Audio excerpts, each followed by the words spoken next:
All right. Well, everybody, welcome live. Welcome back to Manalytics. I am your host, Jeff. You're going to notice tonight that I'm going a little bit solo tonight. So, our other host, David Brennan, happens to be on a fabulous trip into Germany. Apparently, I outdid him so badly last week that I caused him to move to a different country. But nonetheless, in his absence, I'm going to take over. We want to keep this momentum going. We want to keep our picks going. Um, so yeah, we're getting started today. We have a lot to recap. We're going to go ahead and recap week 2 and how we did in our projections. We're going to go over all the injuries that happened and what's going on in the league this week. And then he did send me over his projections for week 3. Not that those are going to matter at all, but we'll dive into those towards the end of the episode, and we'll get you guys going. So thanks for joining us. Week 2, let's recap how we did last week. So our stardom sit-em segments. I just want to point out, because Dave made me do a big apology last week for how bad I did with filling in for Cooper Kupp and all this. So I just want to eventually, when he comes back, I'm going to force him to give you guys an apology because he went 0 for 6 in his picks last week. That's right, a big 0 when it came to all of his stardom and sit-em picks. So if you went with any of his advice, I just want to apologize in advance. I'm sorry you made that mistake. Hopefully you don't do it again, but we'll recap that. Last week he started Dameon Pierce, who absolutely crapped the bed, did nothing again for a second straight week, which is truly concerning for Houston running back owners. That's going to be an issue. He also had Allen Robinson, and he had DeAndre Hopkins, who I've told you multiple times to stay away from. All three of them completely underperformed what they were supposed to. And then if you followed what he told you to do sitting-wise, Drake London absolutely killed it. He did well last week. James Conner hit the end zone, so that was a miss on his part. And Terry McLaurin, who we also told you to sit, happened to show up last week as well. So for all the fans that listened to Dave last week and what he had to give you, I apologize. Now, if you listen to me last week, which is definitely something I'd advise doing this week as well, I went 6 for 6 last week on our stardom sit-ems. I told you Jared Goff was going to do well. He outperformed his projections. I told you Ramondre Stevenson would outperform his projections. Didn't do as well as we thought he was going to do, but he still performed. The line is still a little bit shaky in New England, but he still hit the end zone. He still got you some points. And then Zay Flowers had that big catch, put you over his projections. So we were a little bit close on a few of them, but they still outperformed him, which was good. And then I told you, which sounds crazy, but I told you to sit Joe Burrow. If you happen to sit him, kudos to you. He did not have the best week. He didn't hit his projections. I told you to sit Cam Akers. That was also a big miss, as he ended up being a healthy scratch before the game. And we'll get on to Cam Akers in a few minutes on this episode as well. And then the big sit, Tyreek Hill, even though he did happen to catch that lucky touchdown in the end zone, which, they forced to him, because without that touchdown, he only put up 40 yards receiving, if I'm not mistaken. So he would have been in single digits. But even with that touchdown, still didn't outperform his projections. So hopefully that's a good sample size for you to follow. So far throughout the season, I'm 7 of 10. Dave's 2 of 12. So that's something we're definitely going to have to hopefully you'll get a nice sample size and go with that. But so solid week 2. Just wanted to go over a few things, what we learned from week 2. So right off the back, we saw Saquon Barkley. He happened to injure his ankle. They're talking about maybe being possibly ready for week 3 against San Francisco this Thursday. But that's not going to be the case. I know Dayball was kind of hoping for it, but he's going to be out this week. So make sure you find a replacement. Matt Breida's probably already been picked up in most leagues. Even if you do pick him up, I don't recommend starting him because it is San Francisco's defense and running against them is tough as hell. But if you need a replacement, that's not a bad way to go, I guess. So Barkley's going to be out this week. One that we didn't expect last week was Austin Eckler. Eckler actually missed week 2. He's still up in the air for week 3 right now. Signs are saying that he should be back this week, but definitely something to keep an eye on. There's 3 you want to keep an eye on this week. Eckler's going to definitely be one of them. So if you could pick up Joshua Kelly in that one, that's one we told you about a few weeks ago. Another one that I'm huge on this year, Amon-Ra St. Brown has a toe injury right now that's causing him a little bit of an issue, so they're still up in the air about that and see how he does this week. I'm still seeing signs for him to start, so it's not too much of a concern, but still something to keep an eye on before Sunday. And then the third player that's got an injury going on right now that you want to kind of be careful of is DK Metcalf. He's got a rib injury apparently, so he's going to be something to keep an eye on as well. Make sure you're watching out for him. Make sure you have something ready for him as a backup just in case. So yeah. That being said, those are three to watch out for. The other big news this week, obviously, a lot of you probably saw it if you watched Monday Night Football. Very gruesome injury with Nick Chubb. Minkah Fitzpatrick put his helmet right into his knee. Definitely going to be out for the season. They've already confirmed it. So, which is heartbreaking for me because I'm a big Nick Chubb fan. So I'm not too happy about that. But you feel for the kid. You hope he comes back healthy next year. He's still young. He's still able to recover from it. I think he'll come back strong. But anybody who drafted Nick Chubb's definitely going to be disappointed. We did tell you to pick up Ford a few weeks ago. I did suggest that. I picked him up in a few leagues.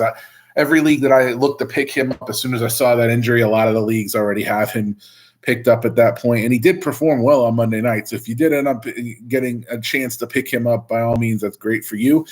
However, the other news in Cleveland is they ended up signing Kareem Hunt this week. So they're basically going to replace Nick Chubb with Kareem Hunt. What I'm hearing is Ford is still going to be the starting back. Kareem Hunt's going to take the role that he took on last year and previous years, which is going to hurt a little bit because he did vulture some touchdowns from Chubb previously. But still, all in all, Ford's still a good pickup. Kareem Hunt was still a good pickup. So that's still a solid backfield, especially with that offensive line, the way it runs. So if you can get one of those two, you're definitely in a good spot. But any Chubb owners, I do apologize. That does suck. Definitely going to be a hard year for you in that aspect. So more news that we found out just today, actually, which is a little bit. I didn't see it coming, but I'm a little excited to see how they work with it. So just now, Cam Akers has actually officially been traded to the Minnesota Vikings. So that's going to be interesting to see how they implement him into the offense. I think he's going to do well because he's got that Dalvin Cook style to him. So maybe they're realizing finally that now that Dalvin Cook's no longer there, they're seeing how that run game actually sputtered and did not do well at all. And they're like, okay, we miss you. We're going to find some type of version of you. So they went to Cam Akers, got him away, which the Rams honestly had no use for him at this point anyway. It was more just getting rid of him at that point. So that's going to be an interesting play, especially for Madison owners. If you're an Alexander Madison owner, I'm not saying give up on him yet. I still think he can produce a little bit, especially as the second back. As the main back, he wasn't doing it. They thought maybe he can produce. He definitely failed in the first 2 weeks, and they don't see it getting any better anytime soon. So they had to make this move. But maybe in a timeshare, he starts to produce a little bit more out of the backfield, maybe catching out of the backfield a little bit more. But honestly, if you're a Madison guy, maybe look up elsewhere, maybe not necessarily drop them, but if you can find a better option on the free agency wire that we've been telling you about, like I said, Ford, Kelly, any of those guys, if you can find those, Madison may be one you're not going to trade away him at this point. His value is going to be super low. So hopefully you can find a backup for him. But Akers, anybody who's got Akers at this point, that could be quite an upgrade for you.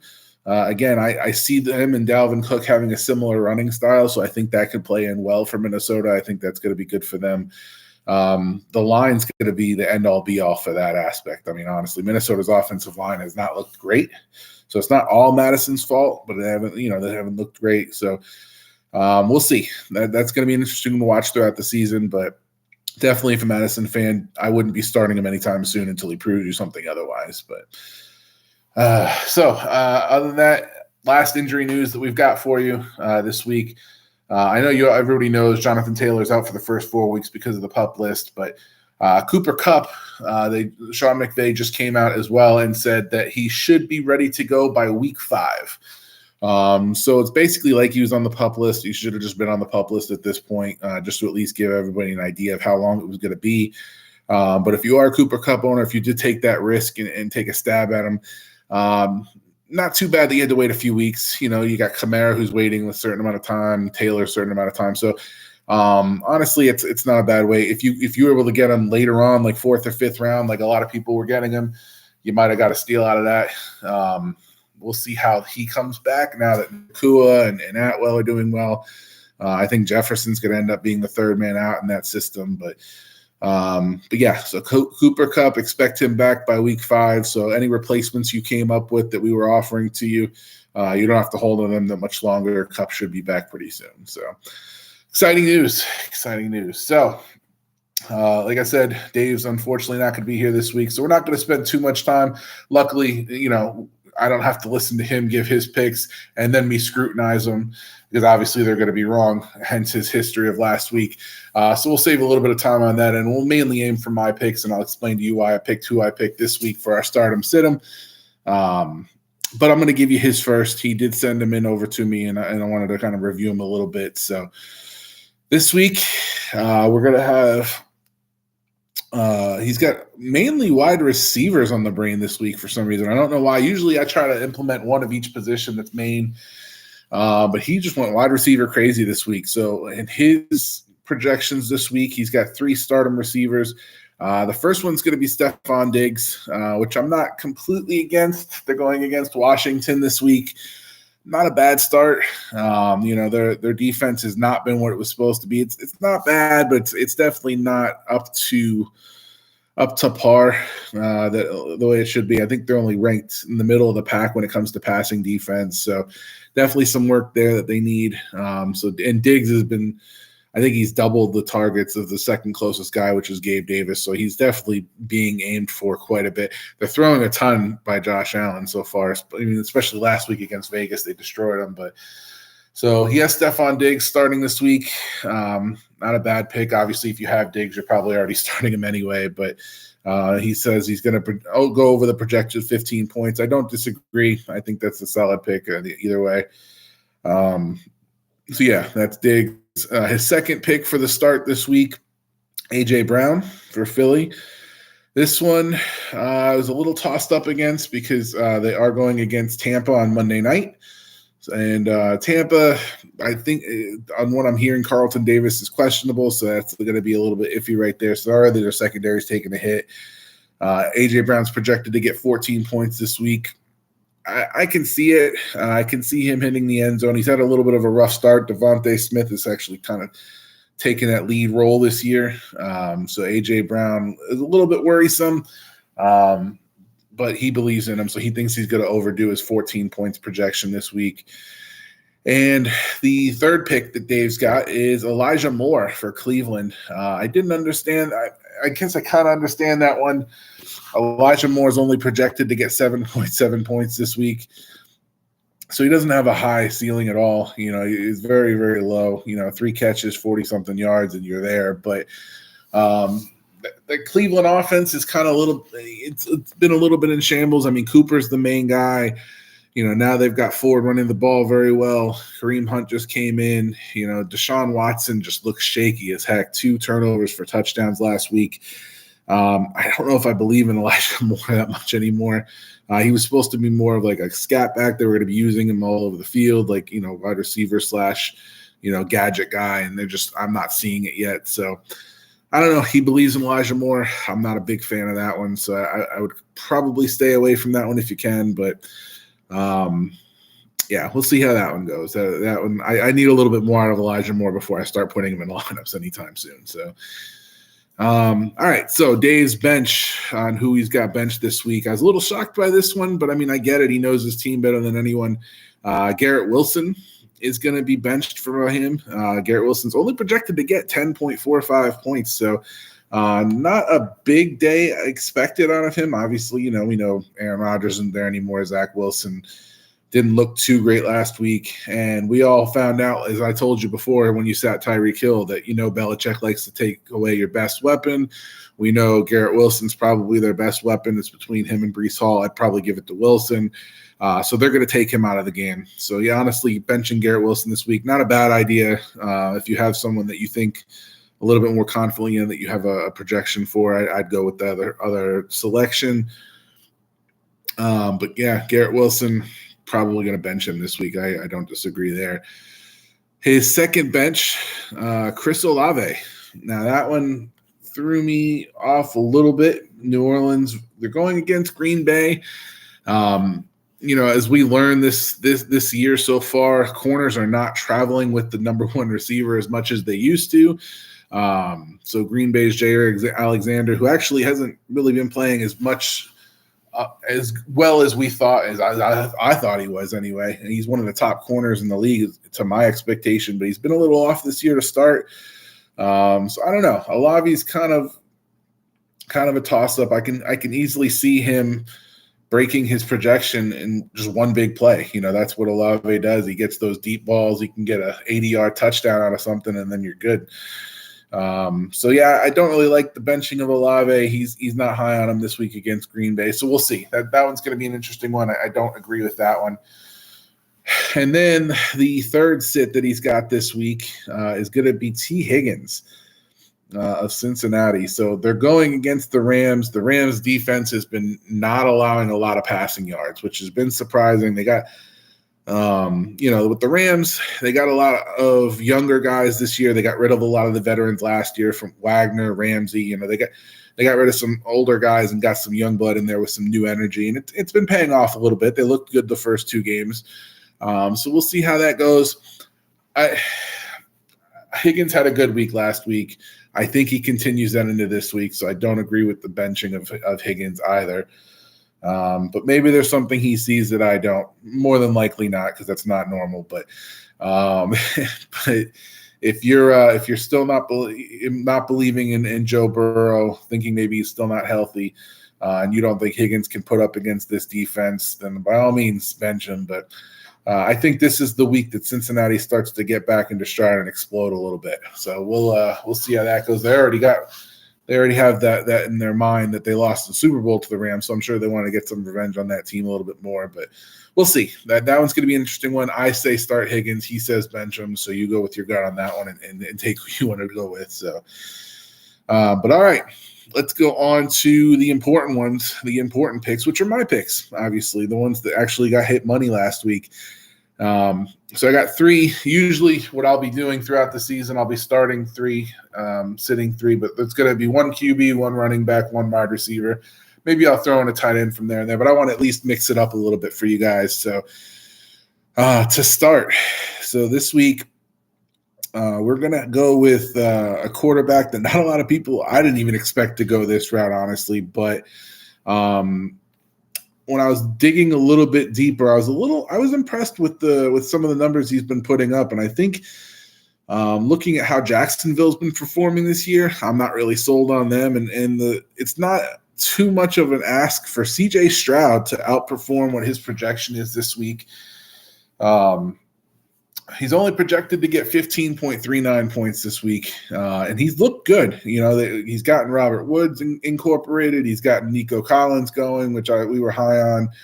The running game's not doing too well. The line's been really, really crummy with the running game, but Stroud's actually been passing really well. He's averaging about 300 yards a game, but the defense is giving up about 300 yards a game. It's the fifth worst pass defense in the league, but Stroud's been putting up a little bit of numbers, so I do see him able to put up some numbers this week against Jacksonville. I think it's going to be more of a shootout than anything, so I think there's going to be good fantasy numbers all the way around because Houston's defense isn't really that solid either. I think Lawrence is going to perform well, but CJ Stroud definitely going to be one you want to go with, especially with the defense he's going against. I don't see them doing well.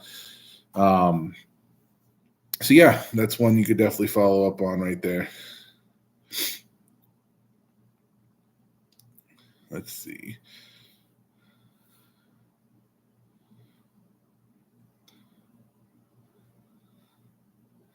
So, CJ Stroud, my apologies.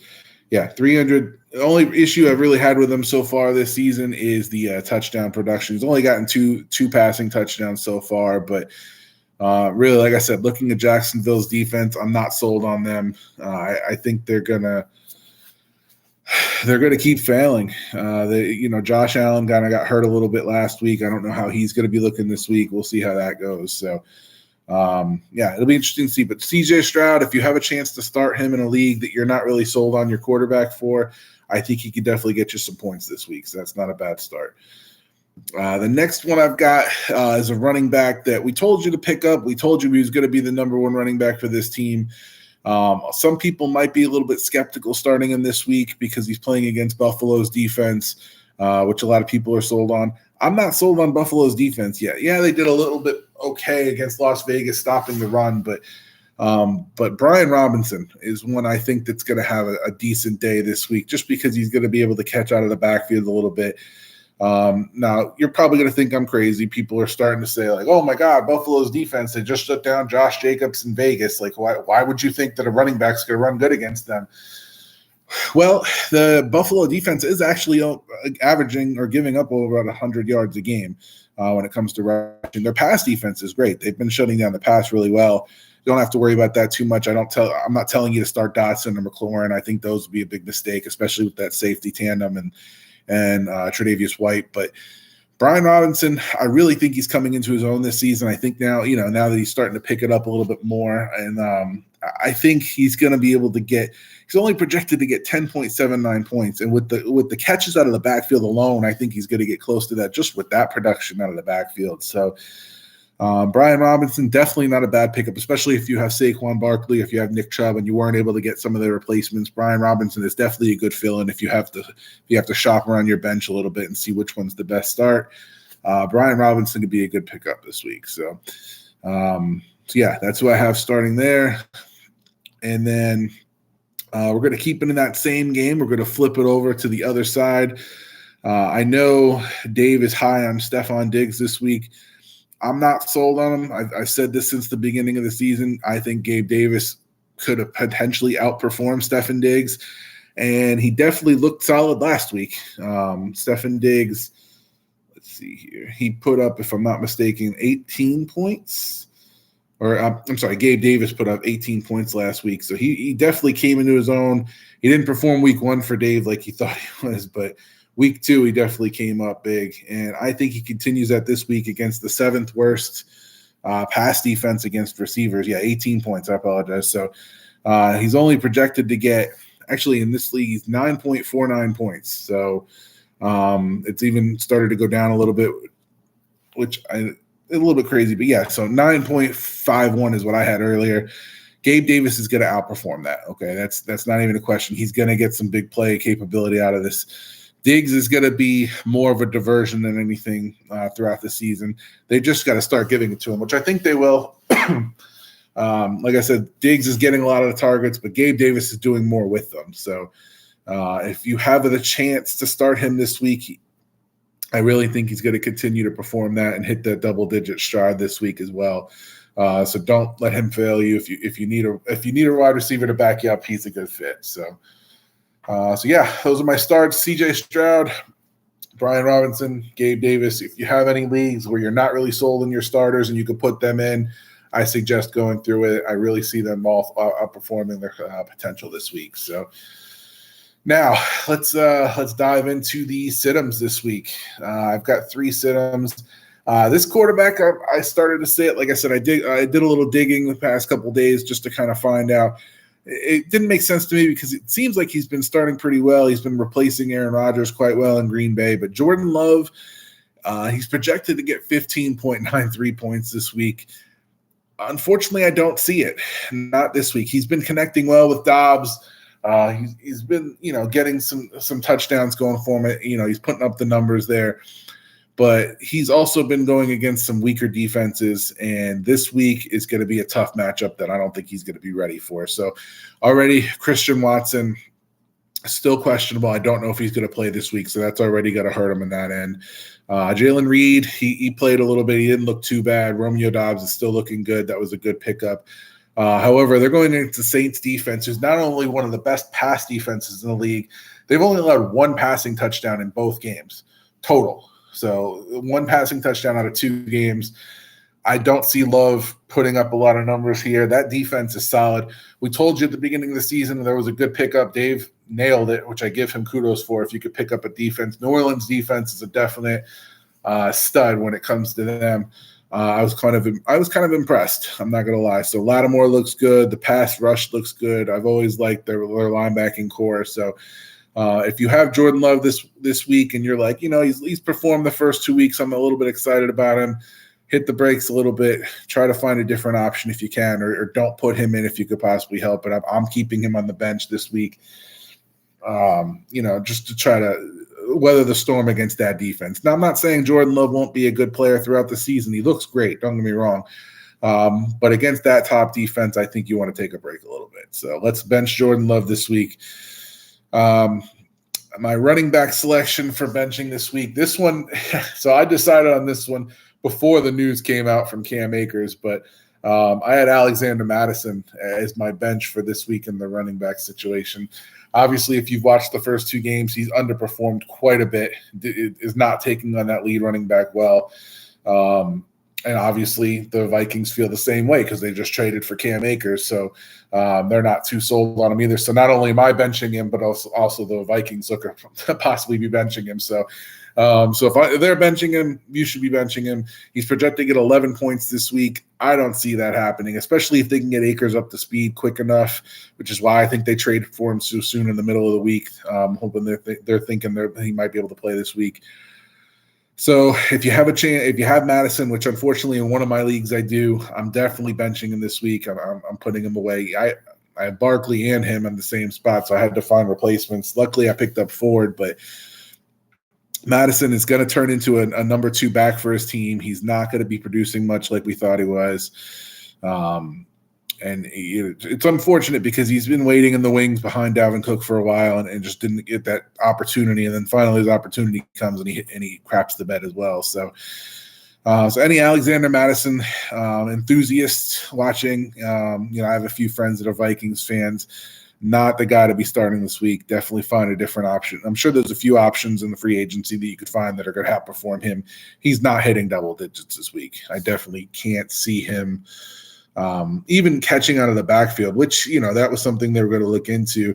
And even going against a weak Chargers team on defense, because the Chargers defense is absolutely atrocious. I want to mention that too. But their biggest weakness is the pass game. So you're going to see a lot out of Kirk Cousins, a lot out of Jefferson and Addison. You're not going to see a lot out of Madison. So definitely make sure you put him on the bench this week. So, and then to dive right into my third sit, this one I was a little concerned about because I have him in one of my touchdown leagues. He performed okay the first 2 weeks, but this week I don't think he's going to live up to his expectations. And that's DK Metcalf. That's one that you should definitely sit this week.